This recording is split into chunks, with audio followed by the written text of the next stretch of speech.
As tensions escalate between Belfast and Brussels, the DUP have given Liz Truss a month's deadline to fix the Northern Ireland Protocol.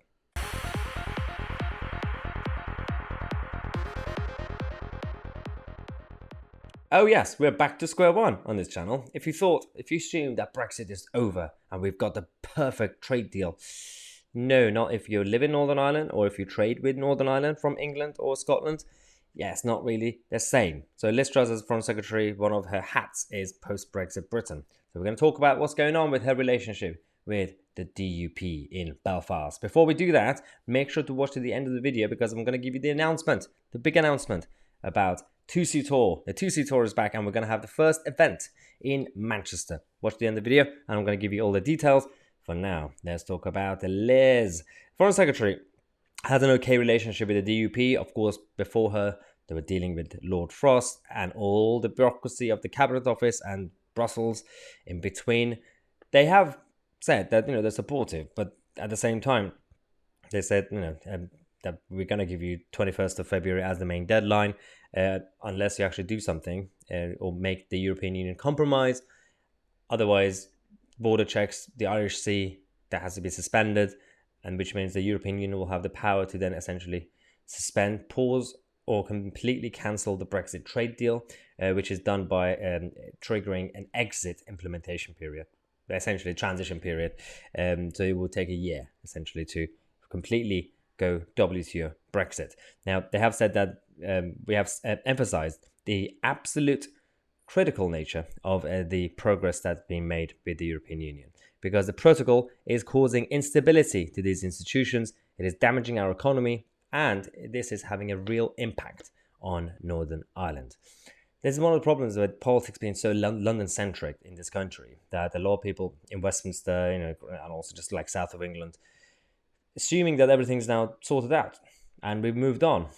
Again, as I said, not really. If you're dealing with Northern Ireland or if you live in Northern Ireland, and also depending on what industry we're talking about, fishermen still have a lot of issues. They battle with the French on a daily basis. So let's not forget that we have a lot of problems. The border situation, that's not really looking good either.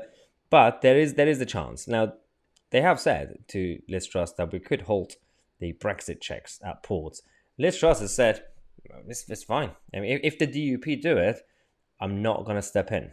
This is a hard message to Brussels and the European Union, saying that, well, if Northern Ireland cause trouble, that's in their interest to protect their own, obviously, their area and also their industries, then the Foreign Secretary is not going to take the side of the European Union just for the sake of the agreement. So it's quite interesting kind of see how it goes. But also, Sinn Féin are freaking out.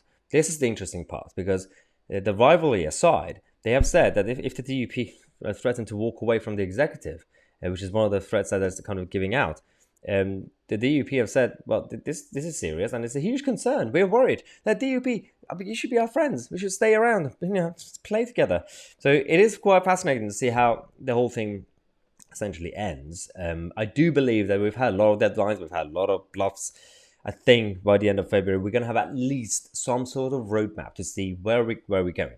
Are we going to have an agreement with the European Union, which I still believe is likely, but is not going to be what I want or what most of us want. It's going to be a watered down version of border checks, something. But I just don't believe that the European Union, being so protectionist, are able to be that flexible when it comes to free trade. They do not believe in free trade.